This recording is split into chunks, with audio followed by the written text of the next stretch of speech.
नमस्ते और स्वागत है आपका ENCCMP में। इस वीडियो में हम जानेंगे क्लाइंट रजिस्ट्रेशन के बारे में ट्रेडिंग और डीमैट अकाउंट के लिए। हम लोग टॉपिक्स कवर करेंगे know your client, legal documents KYC के लिए, KYC रजिस्ट्रेशन एजेंसी, KRA के फंक्शंस, इन पर्सन वेरिफिकेशन और क्लाइंट के डूज एंड डोंट्स। पहले शुरू करते हैं KYC या नो योर क्लाइंट से। KYC से कस्टमर का आइडेंटिफिकेशन होता है।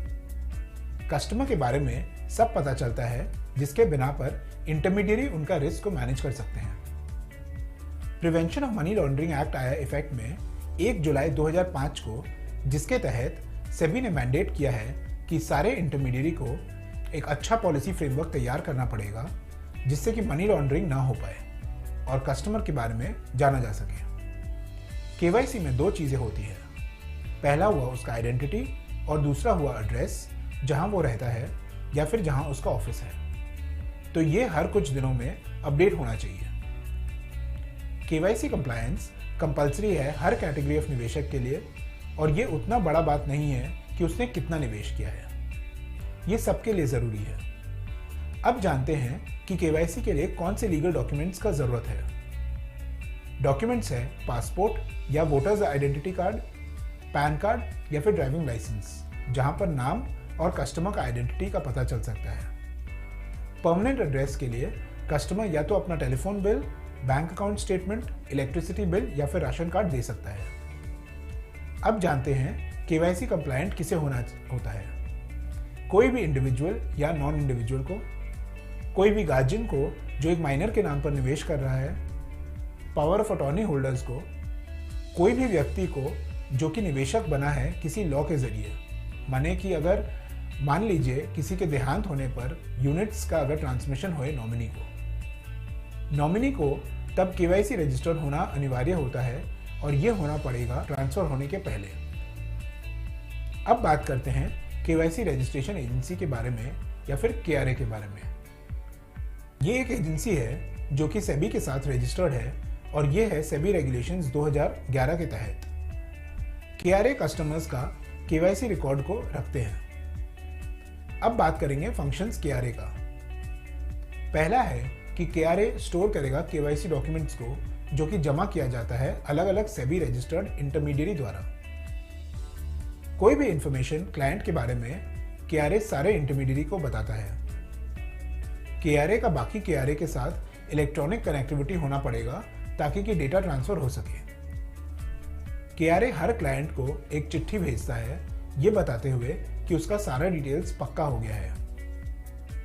KRA कस्टमर का तकलीफ को दूर करते हैं 1 महीने के अंदर, जो कि डॉक्यूमेंटेशन के सिलसिले में है। अब बात करते हैं निवेशक और इंटरमीडियरी के फायदे KRA के कारण। पहला, KRA डुप्लीकेशन को रोकता है। दूसरा, इंटरमीडियरी को बार बार डॉक्यूमेंट नहीं लेना पड़ता है कस्टमर का, जिससे कि बहुत टाइम का बचत होता है। इंस्पेक्शन होता है स्कैन चित्र के बेसिस पे, जो कि सिंप्लीफाई करेगा KYC रिक्वायरमेंट को। अब बात करते हैं IPV के बारे में, जिसे इन पर्सन वेरिफिकेशन भी कहते हैं। सेबी ने 2 जुलाई 2008 को ये रूल जारी किया था कि एक स्टॉक ब्रोकर का जिम्मेदारी होगा अपने क्लाइंट को आइडेंटिफाई करना और अपने स्टाफ द्वारा इन पर्सन वेरिफिकेशन कराना। सेबी ने यह भी बताया कि ये ब्रोकर का जिम्मेदारी होगा क्लाइंट के बारे में डिटेल्स बताने की ज़रूरत पड़ने पर। वेरिफिकेशन डेट, नाम और सिग्नेचर उस व्यक्ति का जिसने वेरिफिकेशन किया है वो क्लाइंट रजिस्ट्रेशन फॉर्म में होना ज़रूरी है। अब बात करते हैं क्लाइंट के डूज एंड डोंट्स।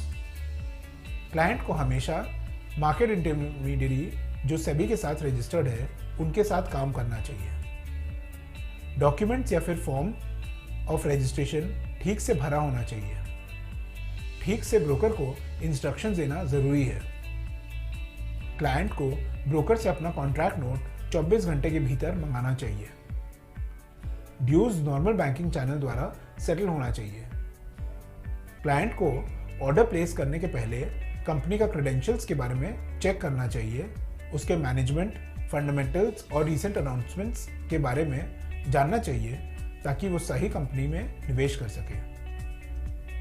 उसे ट्रेडिंग या इन्वेस्टमेंट स्ट्रैटेजी ऐसा करना होगा जो उसके रिस्क प्रोफाइल को मैच कर सके।